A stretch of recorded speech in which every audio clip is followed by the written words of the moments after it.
no one is an expert in nothing. We still have specialists and we still have experts, but perhaps they are not given the same social position that they used to be given because of the ease and access to information that we have today, with all of the detrimental effects that this can have, while at the same time there are huge benefits to this. Of course, this is called the democratization of knowledge in society, and that's a whole topic on its own. But this is all to really highlight the point that if you want to seek knowledge, then you need to dedicate yourself to it. It's not going to happen on its own. And this would lead to, if you actually do this, it's going to lead to becoming an expert, gaining expertise in a given field of knowledge. And here we spoke about the importance of prioritization, and we're coming back to this, inshallah. And this, by prioritization, we mean two things. The first one is, where do you prioritize, or how do you prioritize knowledge in your life in general? Okay, what does it represent? And we saw that, you could spend, all of your time on knowledge and still, never reach the end, because there is no end to knowledge. And so you have to see, how does this fit into your life, where you are in your life today? What does your day look like? What does your week look like? What are your responsibilities? And where can you insert knowledge seeking in there? And then within knowledge itself, and that topic we haven't really spoken about, inshallah, it's going to be one of the ones we discuss in a little bit more detail, and we're going to see some of the narrations around this, is that you willingly and intentionally prioritize which types of knowledge you are going to focus on, and focus on first. Which types of knowledge you're going to acquire before others, right? Not all knowledge is equal. Okay, so inshallah we're going to come back to this point for sure, but there is an importance to prioritizing and balancing the knowledge seeking. And of course, all of this is very directly related to a running theme, and I have insisted on this because I've had multiple requests to talk about this. So it's running across in the series, in this topic of the series, which is time management, the importance of managing our time and managing our time in the most effective, productive way. And so, of course, in order to dedicate time, in order to dedicate energy to knowledge seeking, you have to manage your time appropriately. Okay, so that's one link there. The second ingredient we spoke about, so this is just a quick summary of all of them. The second ingredient we had spoken about is this notion referred to often as dirayah. Okay, so a deeper understanding. It's not sufficient for us to be content with understanding something superficially. You have to have a will, you have to have a desire to go further in your understanding, to really understand what you are gaining in terms of knowledge, what you're reading, what you're hearing. Don't be happy, don't be satisfied with the first layer of understanding that you're getting. Okay, and inshallah later we're going to see a number of traditions that actually say that you have to have a critical eye. You have to approach knowledge from a critical perspective. You can't just take things for granted because they are labeled or packaged as being knowledge. Okay, you have to approach them with a critical eye. But it goes beyond that.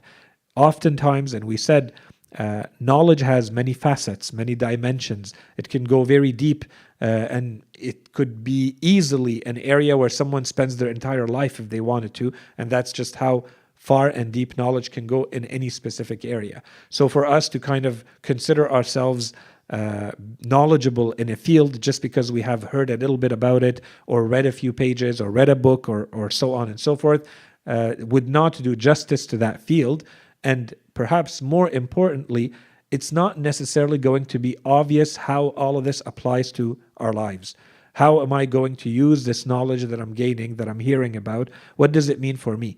And so this requires a deeper reflection. And this can happen on our own, individually. You sit and think about what you just learned. What does it mean? What do I do with this? Okay, do I take it as is? Do I have to adapt it, customize it, change it for my reality? Is it useful and relevant? Do I need more of it? And so on and so forth. And perhaps to take it to the next level, you need to have these discussions with other people too. especially if those are people who are sharing your concerns, they're sharing your reality. And so this is where that deeper understanding is often going to be made. They're going to bring a different perspective, different issues, different questions that you may not have thought about until now. All of this is going to emerge as a result of those forced discussions that you can have.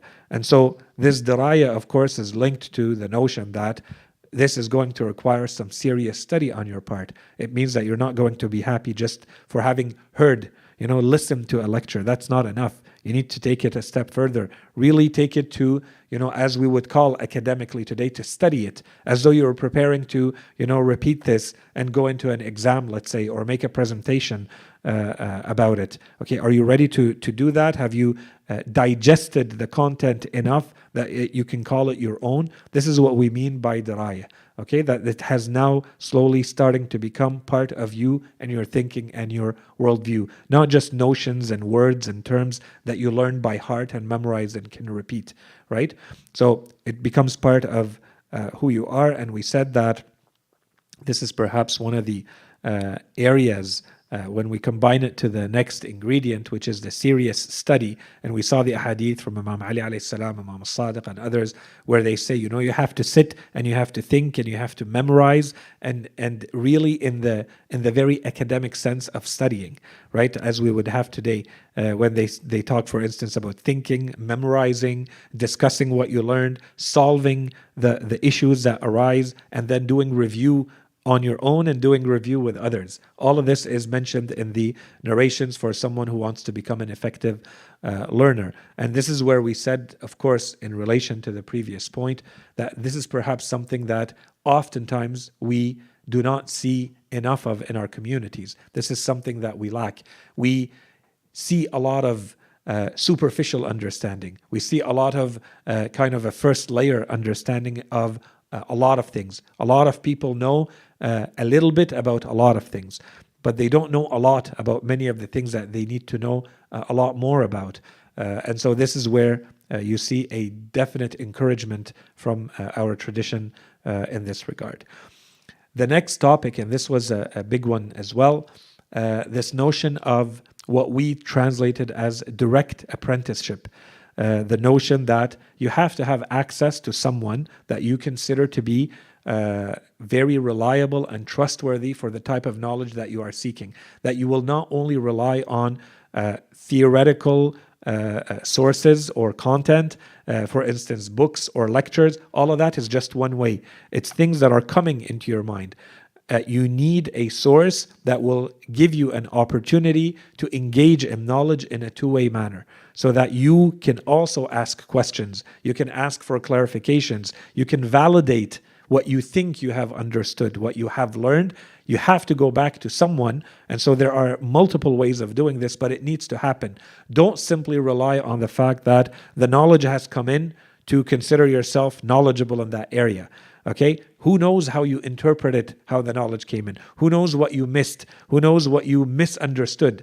Okay? And so the risk here, the danger here grows a lot more when you're relying on a source like, for instance, a book, right? Because the content is very static.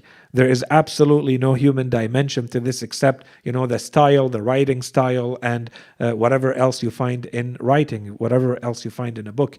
Okay, if you take it to the next level, at least when you're listening to a lecture, for instance, a scholar, someone who's an expert in the field, at least you might get a little bit of the mood, the tone, the body language. All of that is going to add to the communication and hopefully help a little bit more than if you were just reading a static content on a page. And of course, anyone who knows me would know that I'm not telling anyone not to read. I'm just saying that there's a very big difference between receiving information from a book, from a very static source, and receiving it from someone who is an expert, who has spent a lot of time specializing in that field. Okay, you will get things that you cannot get from a book, or that will take much longer to get from a book when you're receiving it from a human being. But even that is usually not enough to get to what we're talking about, this direct apprenticeship. This is going to allow you to have the two-way communication about knowledge. Can you ask this person questions? Can you seek clarification? Can you validate that you actually understood as you are meant to understood? You understood as the message was meant to go through, or is there distortion in your understanding? Okay, and so there are multiple ways, as we said this, but the ideal way is that you have direct access to the scholar yourself. But this can be done also in groups, for instance, and this is what they call mubahatha, for instance, in the seminary, in the hawzat, and elsewhere, where the students get together and they validate each other's understanding of what was presented and what was taught. Okay? And so, of course, here we added another component to this, and we said beyond the knowledge itself, beyond the information itself, you also get another dimension.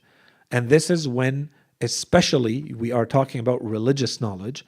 So specifically about religious knowledge, what you want to see is not just raw information that a human being carries.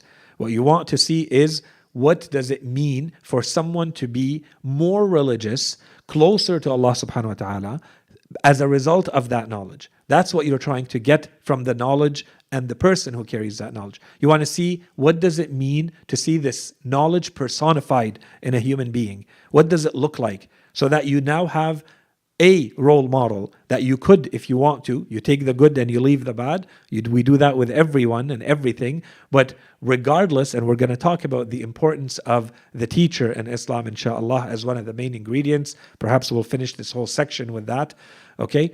And we will see that whether we like it or not, you are going to be influenced, and influenced to a very large degree by the person that you are acquiring knowledge from. In fact, according to the verses of the Quran and the traditions and the narrations, this person that is giving you knowledge, they are referred to as someone that you are worshipping. When you are listening to someone, especially if they are in a position of teaching. So you have to be very careful. What are you letting in? Who are you choosing for this task? Okay? And so the corollary to that is that once you have chosen this person, if they are the right person, then don't also be aware and don't forget that this person is now also becoming a role model in their conduct. They're becoming a role model in their behavior, in their lifestyle, and how they carry themselves because of that knowledge. Okay? And so if you're not aware of this, you, one, may miss out on opportunities, but two, alaykum assalam wa rahmatullah. So you may miss out on opportunities and you will not be able to fully benefit from this. And two, this may be happening to you without you realizing. You may not realize just how much of an impact this person is having. If it's positive, great, but also negative. You want to have your guards up. You want to make sure that whatever you're letting in and whatever you're letting influence you is actually positive and beneficial to you. And the rest you look at with, as we said, a critical eye, and make sure that you filter it out. But you have to have that awareness of the importance of this person in your life. The next ingredient we spoke about, and again, this one we spent a good amount of time on, is the notion of, or the importance of seeking the truth and accepting the truth. And so we said here, there are two dimensions to the same image that we constantly found in the narrations, that the person who is a true believer, they consider the knowledge as that thing which they are constantly seeking, as though it is a precious animal that has run away from them. And you have to bring yourself back to, centuries ago, when that animal meant, your actual survival, your daily, day in, day out survival in this world. Not having an animal means you are, cut off from daily life as you're supposed to live it.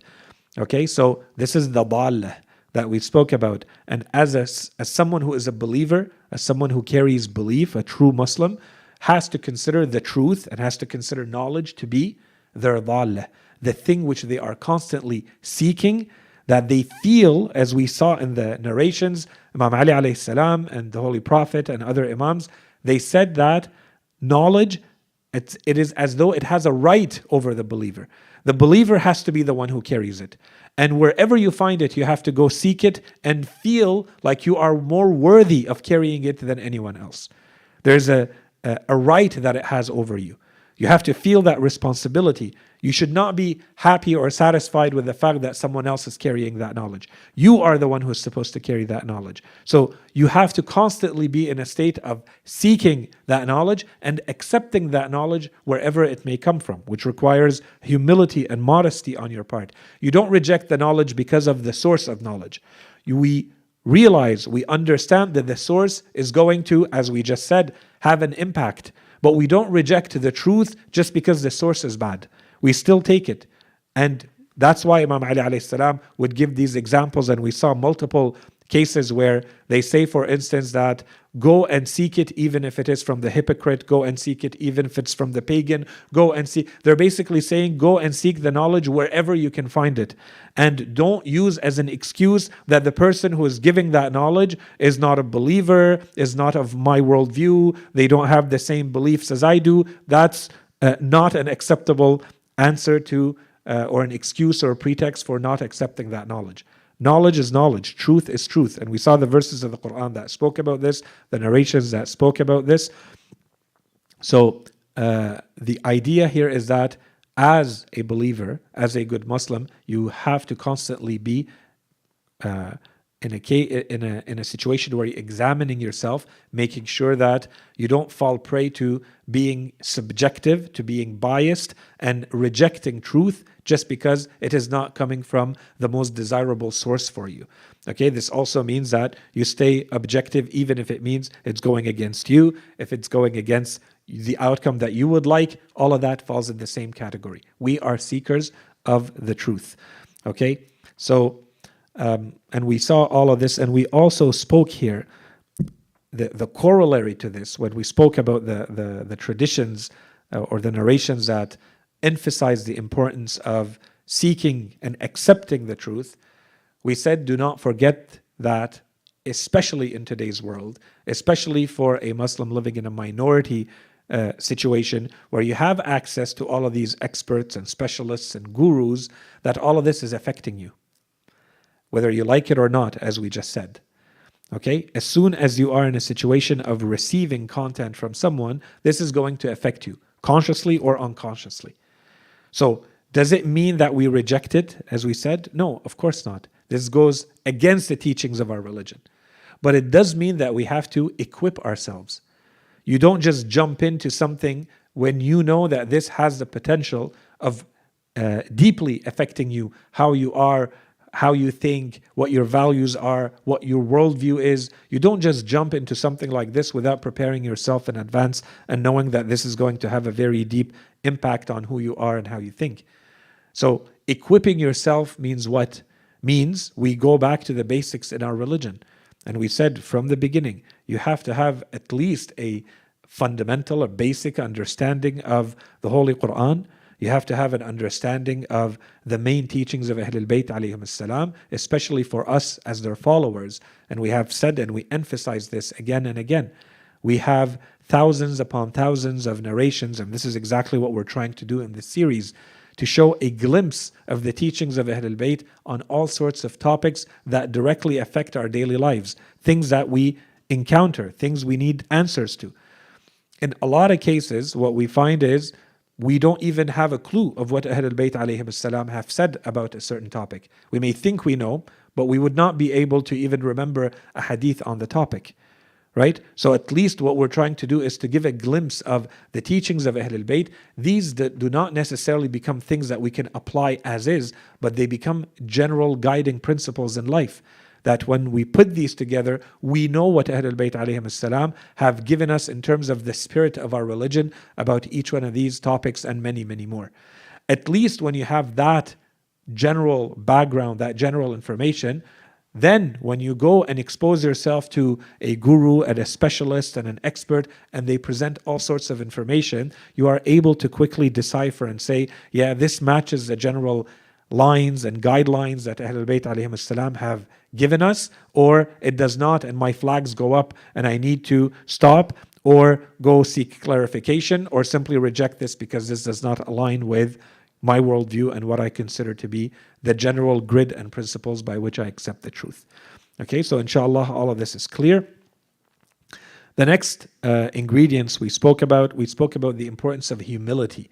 And this is, in fact, it goes much further. We use humility as one of the main examples because we have multiple narrations from Ahlul Bayt alayhim as-salam that no matter how they are said, they come back to say, do not become jabbarin or jababirah, because you are now carrying knowledge, because you are people that people refer to as scholars, as seekers of knowledge. Do not suddenly become tyrants. Don't become arrogant. Okay, so this is the main trait we are trying to avoid. This is the trait that you have to stay away from. So this insistence from Ahlul Bayt alayhim as-salam on this trait specifically, and there are others mentioned, but the insistence on this trait specifically tells us that human beings in general, human nature in general, is at greater risk, has a greater tendency to become arrogant as a result of carrying knowledge. Okay, that's the conclusion that we must derive from the insistence of Ahlul Bayt on this. So many other things may arise, negative things may arise out of carrying knowledge, of becoming a knowledgeable person, a scholar. But one of the most important ones is arrogance. And so we see an insistence on avoiding arrogance at all costs. And we saw when we spoke about humility in general, this tawadu', this modesty that we're supposed to have because we carry knowledge. Alaykum as-salam wa rahmatullah. Okay, anyone in that situation, alaykum as-salam wa rahmatullah. Anyone in that situation, we saw that it goes in both ways. You are, for the sake of knowledge, because you're in a climate or an environment of knowledge seeking, you have to be humble and you have to be modest for the sake of the knowledge, for the sacredness, the holiness of the knowledge itself, whether you are the one giving the knowledge or you are the one receiving the knowledge. This goes both ways. The teacher and the student have to be humble towards each other because they are interacting with knowledge. Okay, so inshallah we're going to come back to this later a little bit more specifically when we talk about the learner and when we talk about the teacher. We're going to find very more specific instructions that apply to each. But this is the general instruction. You are both in a condition, you are in a state where knowledge is being shared. Therefore, rule number one, be humble, be modest, and do not let things go to arrogance, no matter what is happening. Be forgiving, be modest, be humble, be flexible, and so on and so forth. The next ingredient we spoke about was, and this one we are certainly coming back to it, we spoke about it from one angle, and that is the importance of asking. Okay, and perhaps we said the reason why this is mentioned is that it takes effort, it takes initiative, and it also takes humility to be the one who asks. But from the narrations themselves, we saw that they highlight that the benefits, once the question is asked, the benefits are going to go way beyond the person asking.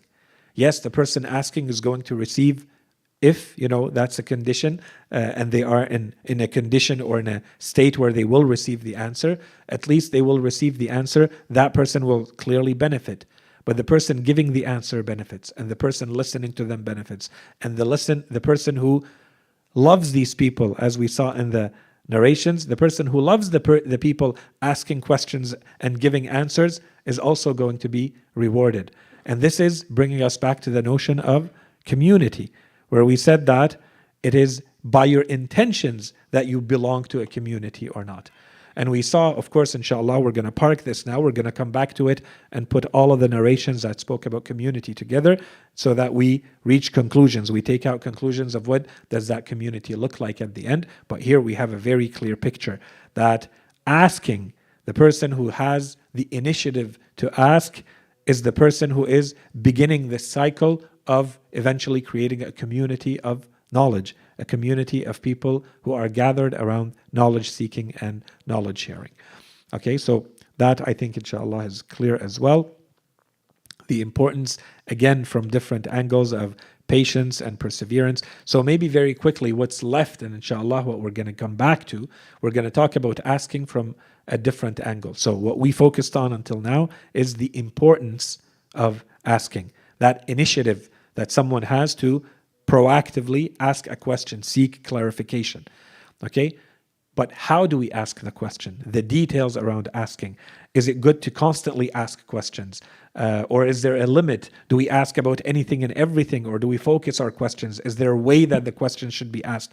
All of that is addressed in a large number of narrations. Inshallah, we're going to see some of them. So the how of it, the details of it, which this is what's referred to in many books as the manners of learning or the manners of asking. This is what we're going to talk about, inshallah, as a next ingredient. So patience, perseverance, and other such traits were also mentioned, that you have to be willing to sacrifice, including, sacrificing your, what we can call your dignity, right? You have to be someone who is willing to be in a situation where you feel inferior because you are sitting as a student learning from someone else. This takes even more humility. This takes even more modesty. But this is a person who learns, and this is a person who can do something about the knowledge they carry. And we saw the example, the ideal example, the great example of this mentioned in the Holy Quran, Prophet Musa alayhi salam, how he goes to seek that knowledge from someone who, by all accounts, is of a lower rank than he is. This is one of God's greatest prophets. This is perhaps the greatest human being on earth at that time. And he knows that there's someone else who carries knowledge that he does not have. So he goes to seek that knowledge. And as we saw, and inshallah, perhaps one day we can go through the verses more slowly and word by word, but that person that Musa alayhi salam is going out of his way to learn from, he told him, no, you can't follow me. Just as simple as that. When he told him, can I follow you so that I may learn from what, good judgment and wisdom you have received? He told him, no, I don't think you have the patience required to be with me. And so Musa alayhi salam did not just say, okay, that's enough. What is this? This goes against my dignity. I should not be hearing something like this. Does this person not know who I am? He didn't say any of that. He actually insisted more. He told him, I am committing to you that I will do my best and I will be patiently bearing the knowledge and the circumstances that you're going to be putting me through just so that I can learn. Okay, so the man accepted, finally. And he told him, okay, you may follow me, but don't ask me things until I tell you about their explanations, right? And this was Al-Khidr alayhi salam. So what does that story tell us? Are we willing to go that far? Do we take our dignity too seriously so it becomes arrogant and then we don't have the modesty and the humility to be in a position of becoming a true learner, right? Now this is one example. We have, hundreds or thousands of these, but this one is mentioned very explicitly in the Holy Quran in this way. Okay, so this is what we meant by this patience and perseverance, and we linked it with two other traits that were mentioned in the narrations. We put them together because they are mentioned together in some narrations. One of them was flattery, okay, al-malaq, and the other one was envy. And Imam Ali alayhi salam, the Holy Prophet, we saw narrations that basically say these two traits are undesirable.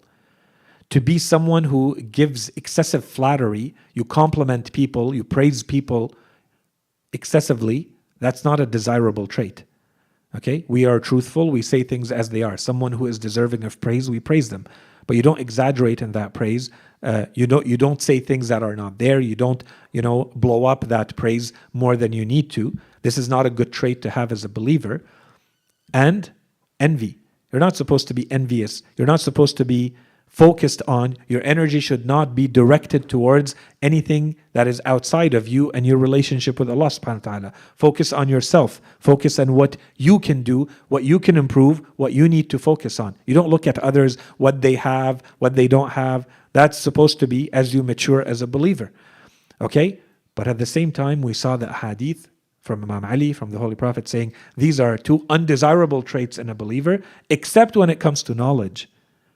Knowledge is of such importance that those two traits now suddenly become secondary. There's a lot more flexibility in those two traits. If you need to give excessive flattery and praise and compliment in order to get that knowledge, do it. It's not an issue because you're seeking knowledge. If you become envious of someone who has a lot more knowledge than you, then that's good. That's a noble competition. This is not the negative envy, which you wish and hope that this person loses what they have. No, you don't worry about what they have. What you're worried about is, why don't I have what they have? Why don't I work harder? Why don't I sacrifice to achieve what they've achieved and maybe even surpass them? And we saw that the Holy Quran talks about this noble competition, right? وَفِي ذَلِكَ فَلْيَتَنَافَسِ الْمُتَنَافِسُونَ. Those who want to compete, let them compete in this stuff. The things that will get you the higher ranks in the afterlife. This is where the noble competition happens. So this is what's meant by the envy and what's meant by the flattery, right? Even if you have to praise and you have to compliment, then do it if it means that you're going to acquire more knowledge. Okay? And we spoke about the psychology or the socio-psychology of this. So you can go back to the episode so that we don't repeat too much what we have said. But we said there might be very good reasons why there are people who would really become a different type of sharer of knowledge, of teacher of knowledge, because of the praise that they're receiving, because of the compliments, because of the flattery that they're receiving. Okay? And therefore, corollary for us to try to avoid this. Now that I am aware that this is a tendency of someone who carries knowledge, that they need to be recognized and they need that social recognition and that social praise, that I try to avoid it. I work on myself so that this does not become one of my pitfalls. Okay, so, but it doesn't mean that I won't use it myself to acquire the knowledge that I need from someone else. Okay, so inshallah, all of these points are clear. The next ingredient was the importance of writing. And we saw a number of narrations that spoke about the importance of writing. So on the one side, clearly, the Imams are very clear that true learning is not taking place if you are not writing. Okay? And we saw from the Holy Prophet ﷺ, we saw the story of the companion who came to him asking the Holy Prophet to repeat the knowledge and the wisdom that he was sharing with the other companions. And the Holy Prophet told him, well, do you have anything to write with? He told him, no. He told him, well, when you get it, I'll tell you. Otherwise, this is just going to evaporate. You're not going to learn this. Okay, and this is one example. But so on one side, we saw the importance in the narrations that once you write, it's going to anchor, solidify, firm up the knowledge that you have for yourself. But we also saw the narrations that, especially from Imam Sadiq alayhi salam, but others as well, that basically said this is how we're going to preserve knowledge for the next generations and pass it down to the next generations. And we saw the narrations that speak to people and encourage them when they are in a younger age to tell them they are going to grow and the people who are here will be gone. And what will remain in all of this is the written knowledge. And how Imam Sadiq alayhi salam says, preserve your books, you're going to need them. There will be a time of chaos where nothing will bring serenity and calm and rest to people's hearts except that the books that they have. And certainly we can say that in today's world, this applies to us. That we are in a state where the only true knowledge is to be found somewhere in our books, partially, right? And so we need to go and dig in those books and try to reach that knowledge. Otherwise, we don't have access to our imams. So unless there were people who would have preserved that knowledge to us, through their sacrifice and through their hard work and through their writing, then this knowledge would have never made it. And we know, anyone who studies, Islamic history knows how much we've lost as the centuries have gone by. And this is what's left, right? We have lost the majority of the knowledge that we used to have, the written part. And the written part is just a fraction of the teachings of Ahlul Bayt. The rest is lost forever. If people did not write, then they did not write. Things end there. Okay, so that was the importance of the writing as an ingredient for effective knowledge seeking. Then we spoke about, we came back to a theme which is rising early and seeking knowledge early in the day.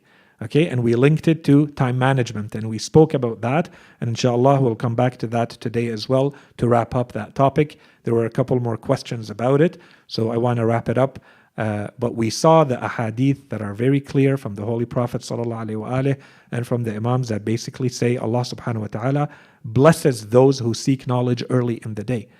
But that means that you have to organize your life and you have to organize your day in a way that allows you to seek, to prioritize your knowledge seeking and to do it early in the day. And this is why we spoke about perhaps looking at a way to make our daily schedule an Islamic daily schedule. Build the times of your day and the activities of your day, for instance, around the prayer times. You know that you have a time to pray when you wake up, and you have a time to pray before you sleep, and there's a prayer in between. And so this becomes a way for you to prioritize prayers in your life and also follow or try to get closer to an Islamic way of living, so that by prioritizing prayer in your life and building the activities around it, you force yourself to do a lot of other activities that have to fall in place. You can't sleep at any time if you want to wake up for prayer. If you sleep too late, you won't be able to wake up. If you eat too much, too heavy at night, you won't be able to wake up, right? Or you won't feel good. Or if you wake up, you'll just pray and want to go back to sleep. You won't be able to do these types of activities. So you have to organize your time. You have to organize your schedule. You have to rethink your day by looking at what are your priorities and where does prayer fit into all of this. Do you prioritize prayer at all? Do you really take a break and you say, this is a time for a prayer, I'm going to disconnect and focus on this, or not? Can you do that in some way that is meaningful to you, and you can build your schedule around that? Alaikum assalam wa rahmatullah. We also spoke, interestingly, about, since we talked about time management and we're getting very practical in the traditions here, in the narrations, we also spoke about the link that the narrations have made between knowledge and wisdom on one side and the empty stomach. Okay? The importance of managing your food intake. And we saw the narrations and how they say Allah subhanahu wa ta'ala has hidden 5 things in 5, and one of them was knowledge or wisdom in 2 different narrations, and inshallah today we'll continue with that. Has been hidden in an empty stomach. People think that they will, in the narration, people think that they will achieve knowledge or wisdom on a full stomach. No, they will achieve it on an empty stomach. And we saw there's discipline around this. There is an encouragement that these are the things that matter.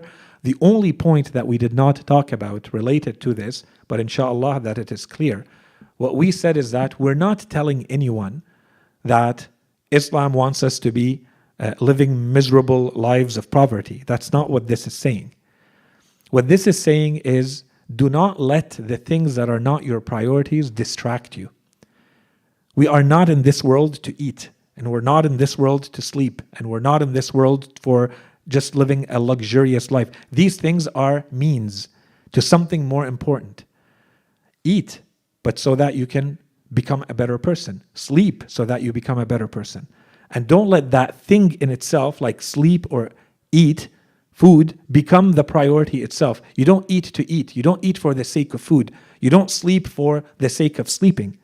You sleep because it's going to make you stronger and better and healthier so that you can undertake the activities of the next day, right? But on the other side, this is where you have to balance between the too much and the too little.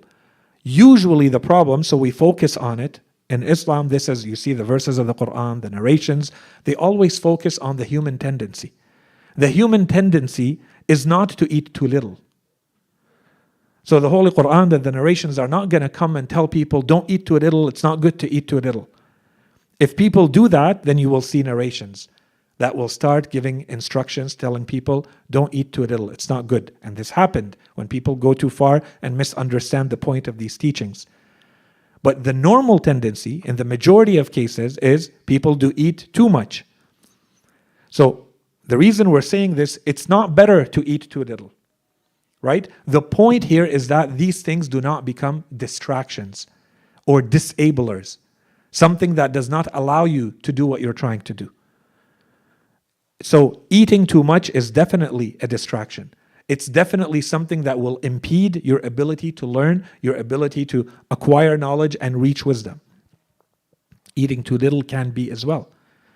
So if eating too little becomes a distraction and you can't even focus on your work, then again, this is something to be avoided. The hunger has now become your impediment and your barrier, and it needs to be avoided. The point here is that you're prioritizing the right thing. And this is why we talked about this, we commented on this, and we said the point, the purpose of our existence, of our lives, is not just to accumulate comforts and luxuries wherever we can, however we can. Yes, make your life as comfortable as you need to make it so that you become as productive as you need to become. And you can achieve the goals that you're trying to achieve. And if you start going too far in any of those comforts, then those comforts themselves become distractions. They will distract you from the things that really matter to you. And you know that those things are the things that really matter to you. But you're going too far.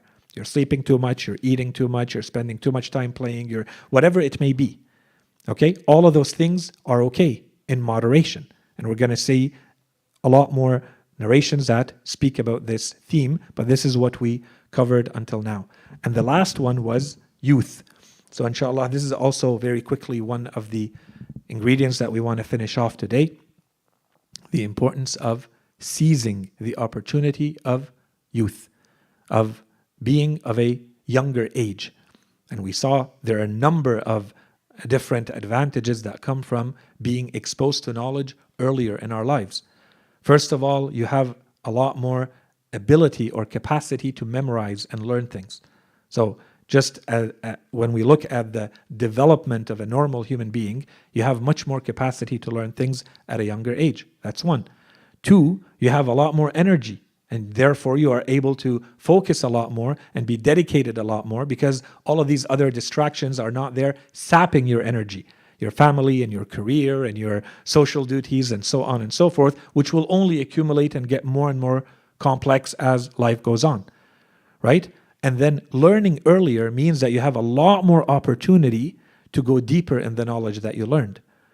If you look at two people who, I don't know, let's say they are 30 now, and someone started when they were 10 learning a field, and the other started learning it when they were 25, the person who was 10 when they started learning that field has had 20 years to deepen that knowledge.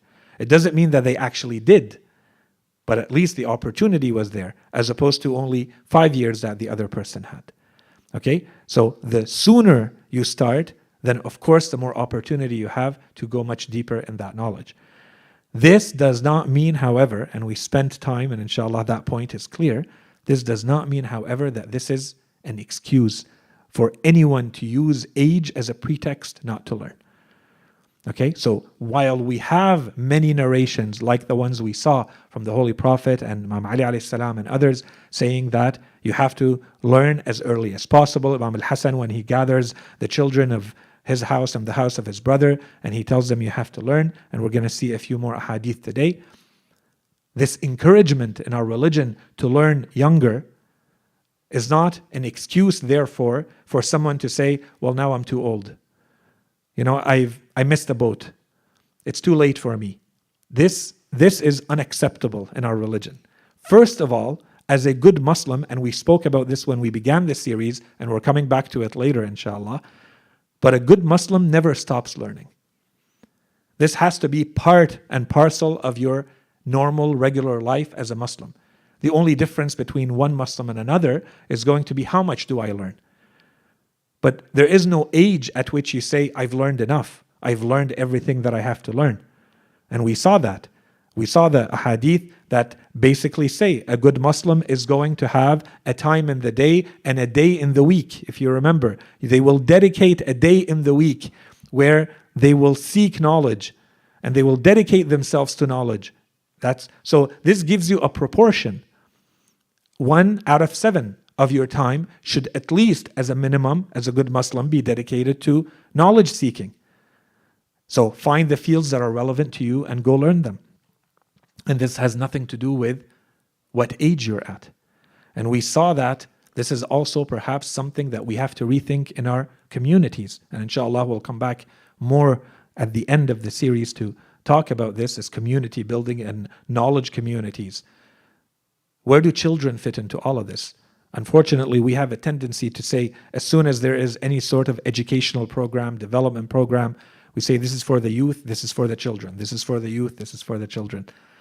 When what we really know about our religion is that the content and the information and the knowledge of our religion is not meant for the children.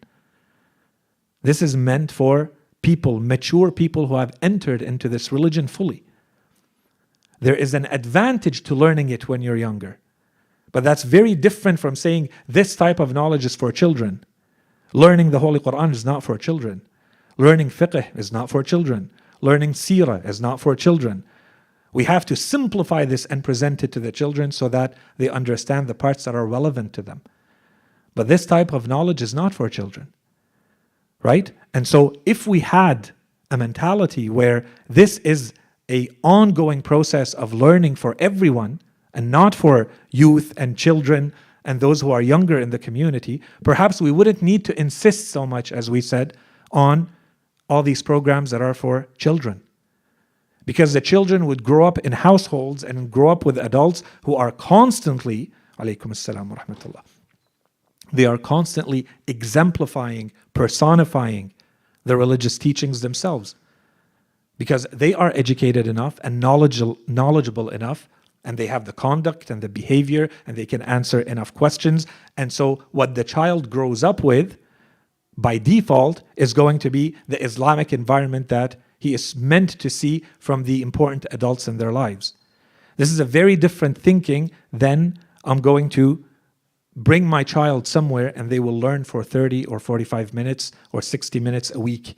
And I think that this is going to protect the child and make them resilient and make them ready to face, everything that they will face in the world. Okay? So knowledge seeking in Islam, as encouraged as it is to start as early as possible, let us not use that as a pretext to think that knowledge seeking is for the youth or for children, or that we have to emphasize the children in any way, shape, or form. Yes, there might be contexts and circumstances that require specialized focus and highlight and intensive programs to prepare them for specific issues.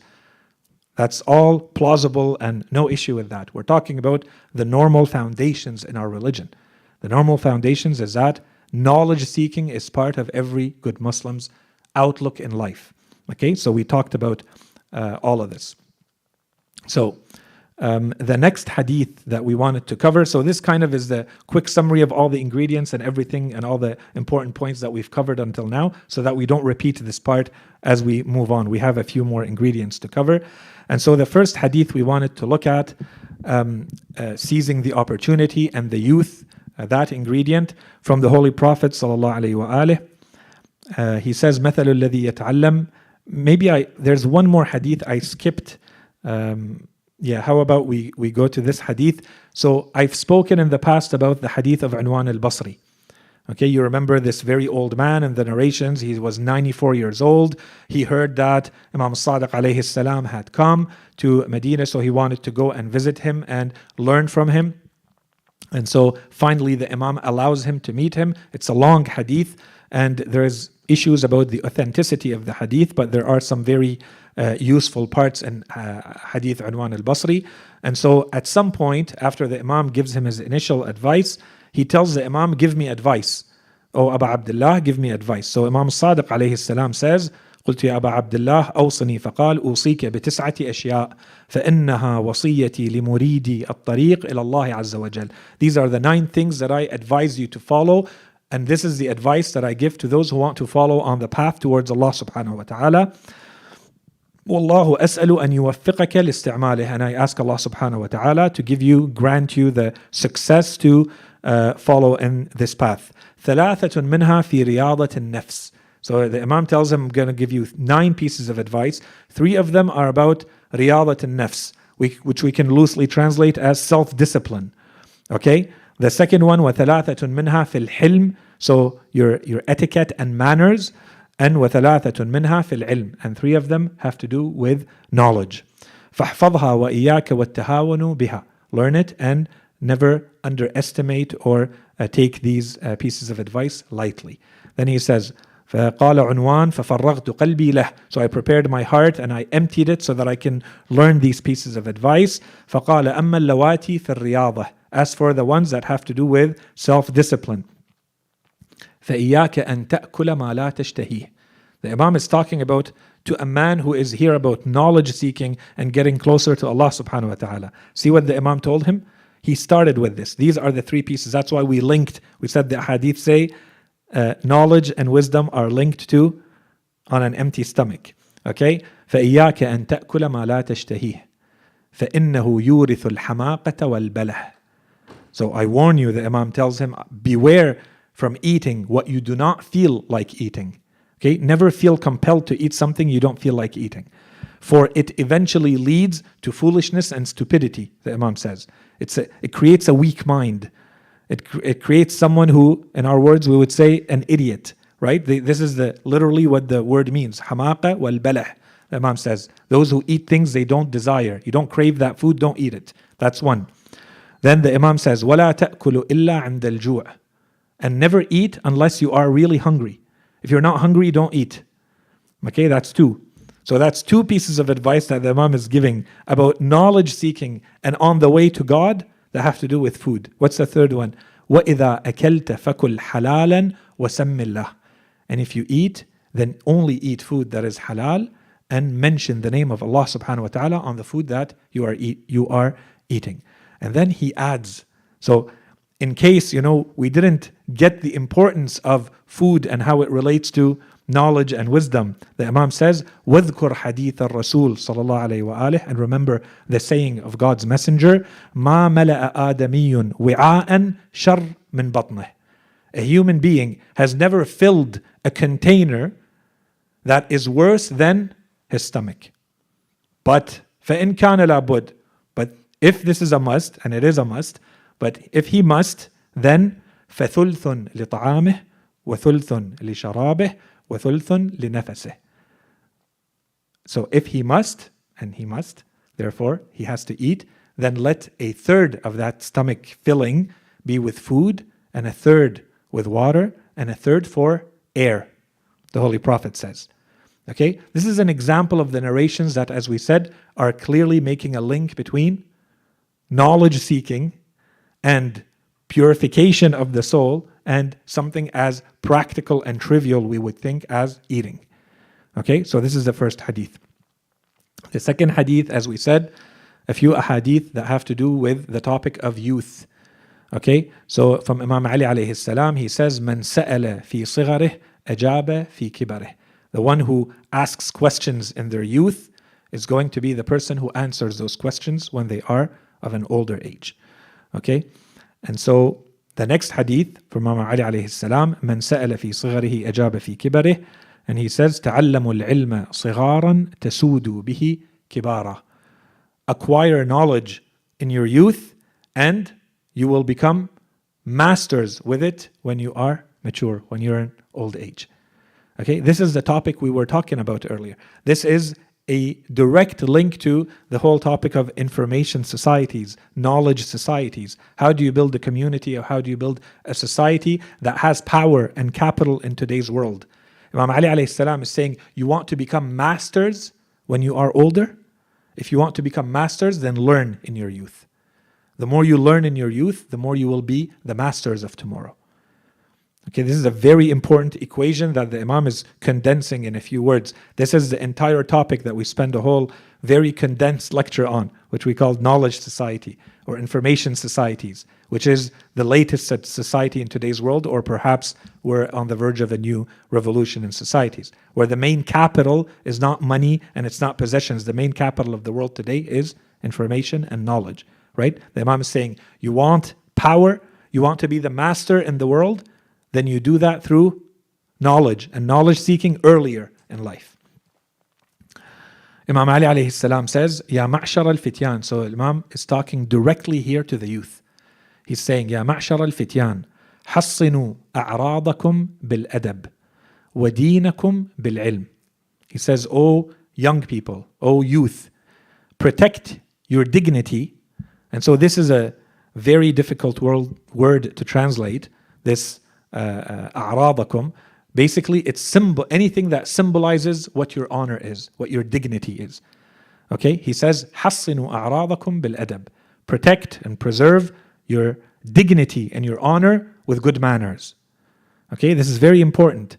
This means that in order to protect your honor and dignity, you can't be someone who is too flexible and too lenient and too easily sacrificing of your manners and the things that you know to be good manners. Okay, that's one. And two, وَدِينَكُمْ بِالْعِلْمِ. And protect your religion, protect your faith With what? With learning things by heart and memorizing things and just worshipping non-stop? No. And protect your religion with knowledge. You want to be people who have a true religion, a true faith that you can carry and that stays there strong and proud, then you need to protect it with knowledge. This is a very important piece, incredible piece of advice from Imam Ali alayhi salam. We don't have time to talk about it. Prayers in 5 minutes. Okay? So here the Imam is talking about two things. The things that you consider to be your important values. You have to protect them with the things that are not necessarily always going to be dictated. But these are all part of the adab, the general adab, the general values, the general cultural things that are positive, that are beneficial, that are good. You need to use those to protect who you are, your dignity and your honor. And in the second part, to protect your faith and to protect your religion, you do that with what? What is the greatest protection of your faith and your religion? Imam Ali alayhi salam says, knowledge. Everything else is secondary to it. أيما ناشئ نشأ في طلب العلم والعبادة حتى يكبر أعطاه الله يوم القيامة ثواب 72 صديقة. If a youth grows in seeking knowledge and in worship until he reaches maturity, God will grant this person, this youth, on the day of judgment, the reward of 72 Siddiq. Siddiq are the people who have the highest level of sincere faith in the world. Okay, throughout history, they are mentioned in the Holy Quran who Siddiq are. This is a recognition from Allah subhanahu wa ta'ala and in our narrations that the person who spends the time in their youth, their energy and their time in seeking knowledge and in worshipping, they are committing a great sacrifice. But this is not lost. Allah subhanahu wa ta'ala sees that sacrifice and rewards that sacrifice more handsomely than anything else. Okay? So that you are young and you say, I will learn when I am older, that knowledge is not the same. And the blessing and the reward and the benefit is not the same. And in the afterlife, these two things are not equal. That you ended up learning the thing, but you ended up learning it, one person learned it by sacrificing their youth and learning it, and the other when they were older, these two are not equal. Okay? So the time you spend and the energy you spend and the sacrifice you put in when you are younger is going to go a very long way in who you are in this world and in the next, as opposed to even if you were to gain those things and learn those things later in life. Okay, inshallah, we continue with this topic the next time we meet. We're almost at prayer time, 4 more minutes. So let's stop here and we continue with the ingredients of effective learning the next time we meet, inshallah. Wa sallallahu ala Sayyidina Muhammadin wa ala alihi at-tayyibin at-tahirin.